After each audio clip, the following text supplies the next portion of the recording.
Hello guys, welcome back to another video. I hope you are all doing okay and having a lovely weekend. I am coming to you today with a bit of a different video. I haven't done this type of video before, but basically I put a little question box on my Instagram a few days ago and just basically said, let me know what you guys want to see on my YouTube for my next upload and stuff like that. And quite a few questions came in, but the thing is like some of the questions that came in were probably not worth a whole video in themselves. So what I decided to do was basically do like a question and answer video where I basically have all of your questions in front of me and basically go through them one by one, all for one video. But yeah, I've got all of your questions in front of me. I've got my laptop here, so I'm just going to go through them one by one and basically answer them. So yeah, there is going to be a little Q&A for you. And like I say, if you guys want me to do another one of these videos and you don't follow me on Instagram and didn't see the little question box, then pop your comment or question down below and I can do another video. But yeah, let's get into it. So the first question I've got here is how to not get overwhelmed with info when starting out in the nail world. Now this is something I need to take my own advice on because sometimes it does get so overwhelming, and not even just with info but just like seeing what other like nail techs are doing, what sets they're creating. It's kind of hard to feel like you need to keep up with it all, and it does kind of get to the point where sometimes I'm like, right, I need a little bit of a break. Like I need to just kind of just chill out a little bit and take a step back and just kind of give myself like a few days, especially if I'm trying to like create content every day, try and like keep active on like Instagram and TikTok and stuff. Sometimes it does get really overwhelming, and literally the best thing that I can say for that is literally just to draw a line under it, have a bit of a break and come back to it when you feel you're ready to, because it's so much information to take in, and I feel as though if you just keep trying to like take it all in, you're just gonna have like a mental block, and you need to give yourself time to kind of rest and like take it in, process everything, and then, you know, pick up and start again in a few days time kind of thing. How to not get overwhelmed with info. Obviously it is quite a broad question, so if for example it's kind of like learning something, if it's say something in your course that, you know, because basically when you do a course, it's literally like all this information thrown at you and you're like, oh my god, like what, like say that again. So what I can only suggest is to just take each step at a time. So literally get one subject, just focus on it before moving on to the next. If you like try and focus on too many things at once, then you're literally just going to get yourself overwhelmed with it, and you just need to focus on one thing, master it, move on to the next, because there's no point in just like throwing yourself in at the deep end and kind of not understanding everything, if that makes sense. One thing that I did on my course that I literally regret is not asking enough questions. I feel stupid for asking questions, or like I wouldn't want to kind of ask in front of everyone else. But even if you just like maybe speak to them, you know, speak to your educator like as everyone's working or anything like that, it just kind of like makes you feel a little bit more comfortable, because like I say, it is really overwhelming. And the thing is as well is like obviously on your course and stuff, they are like set to certain days, but I basically like to find channels like mine, for example, and you've got the videos there to learn and take in at your own kind of pace. And that was one of the main reasons I wanted to start this channel, was because when I kind of finished my course, I kind of did feel like I was thrown into the deep end, and I was just kind of like, oh my god, like I have no idea what I'm doing. So if you find like channels like mine, like if you look on YouTube, Instagram, like Reels, all that sort of stuff, there's so much like educational content out there that you can kind of have a look at your own pace and time and basically come back to. And yeah, I just found that really helpful. Like even if you are, you know, thrown in the deep end and thrown like all this kind of context all at once, you can kind of still go at your own pace and come back to things and just take things slow. So the next one I've got says, I'm starting out and struggling with not getting overwhelmed by all the nail accounts. So this is obviously kind of like still on the same topic, but with regards to obviously the nail accounts, there is so many nail accounts on there, on like Instagram and stuff these days, and it is so easy to just look at people's pages and thinking, oh my god, how are they always like creating content, like your quality, like your pictures are so amazing, like your nail art is so amazing. And like, it is really difficult to not compare yourself to other people. But all I can say is literally use other accounts for inspiration and stuff like that, but to never compare yourself. Focus on your own progression and the rest will come with it. As long as you look at a set and think, that's better than the last one I did, then you know you're going in the right direction. Like, I was exactly the same when I started out. I would compare myself to other nail techs. Like literally, I would have like qualified like a week ago and I'll be like, oh my god, look at her sets on Instagram, why do my sets not look like that? And this is a nail tech that's been doing nails for about 5 years, and I'm like, Georgina, why are you comparing yourself to someone that's been doing this job for literally 5 years and you've just started? But you just look at like a picture for like face value. You don't think about like the experience that's behind that picture and that nail tech. Like, you just see it for face value and you think, oh my god, why do my sets not look like that? But you actually have to think about like what stage you're at and how you're progressing, and just as long as you're, like I say, progressing in your own work and you think, yeah, that set that I did with the same kind of nail art is a lot better than, you know, the one I did like 2 months ago or whatever. It's easier said than done, if that makes sense. A lot of the time as well is like, I see nail techs that are like really, really good at art and can literally put anything on nails, like, and I just think, oh my god, like, that is ridiculous. But the thing is, that person might have been doing, you know, normal art since they were like 2 years old, like something ridiculous.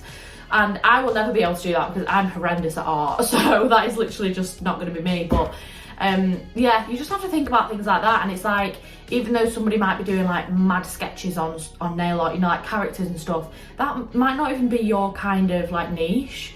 So yeah, it's literally, don't overthink it. Like, as long as you're happy with your work, then that's all that matters. So the next question I have is, how do you do accounts and payments?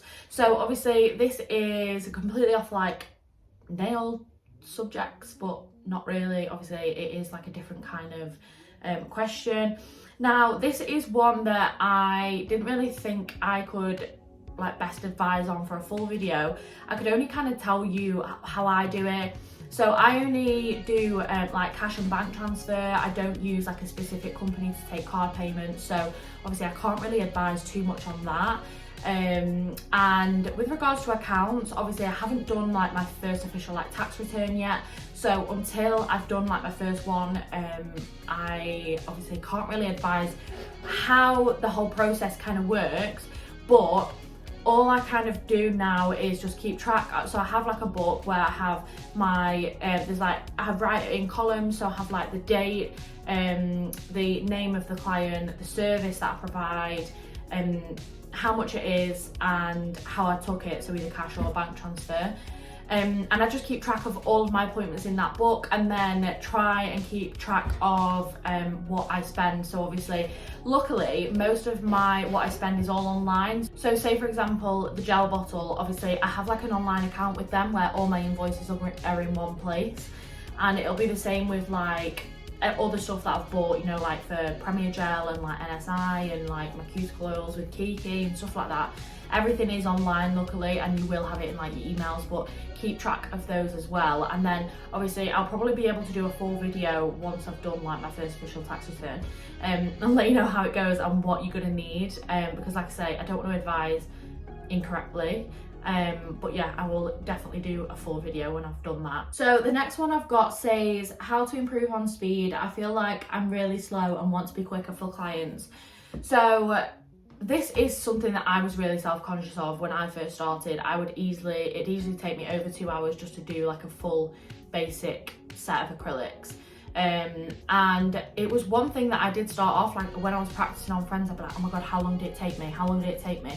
And then like, obviously my speed did get quicker, and then I thought afterwards, I was like, why am I concentrating so much on time? Like, I don't want to rush my sets and possibly make the quality less just to make it quicker. Like, it doesn't make any sense. Like, I would rather my nails be like 10 out of 10 rather than it taking like half an hour less. So it's like, don't focus too much on time wise, because like I say, it's literally more about the quality rather than like the time that it takes to do them.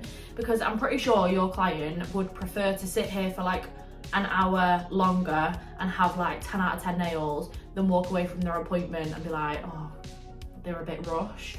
So it's literally, it's something that is always talked about, and I'm not really too sure why, because like I say, I know that it's obviously in like your best interest to have, you know, you know, the short amount of time it takes, the more clients you'll be able to fit in the day. But when you're starting out, there's literally no point in worrying about it, because until you master the basics, like the time will then come after. Like, as soon as you master it and you know what you're doing, the time will literally just come with it, like when it's ready.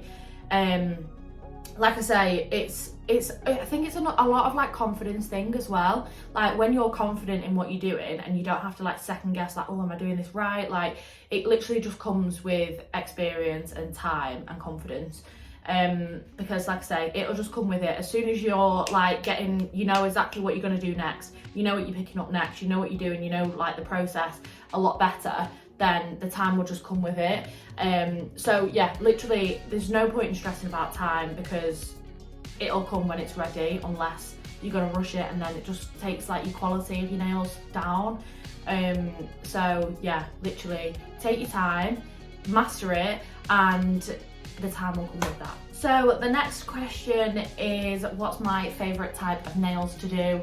Now, this is easy. I absolutely love Builder Gel French. They are by far my favourite. I just think they're so classy, clean, and I just love to perfect them. Like, my smile lines are a work in progress, and I'm just, honestly, I just see so many like pictures that I just aspire my work to be.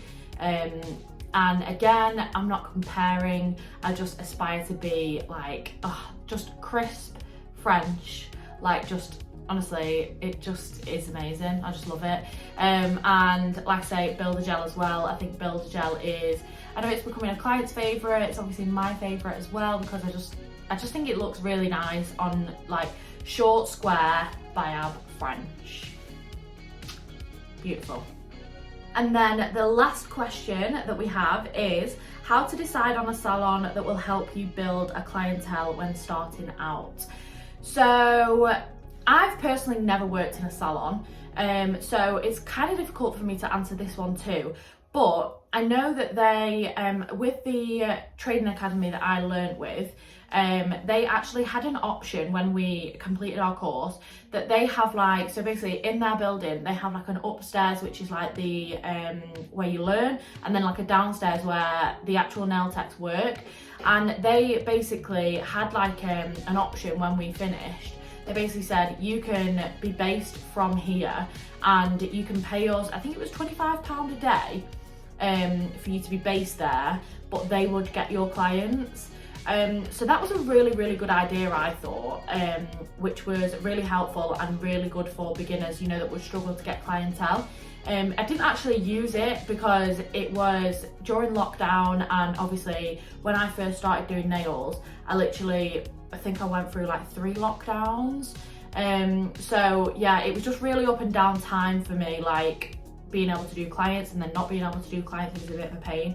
So I never actually ended up doing it, but I thought that was a brilliant idea.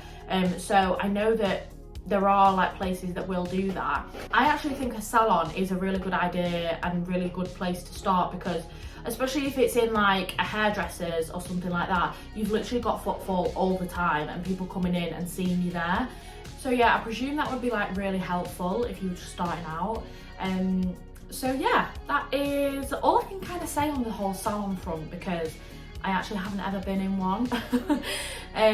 But yeah, that is all of the questions now. But like I say, if you have any more questions, if you didn't see my little Instagram box on my story, make sure you go and follow me on Instagram. I'll put my little profile down here, and like I say, if you have any other questions, you can also pop them in the comments on the bottom of the video.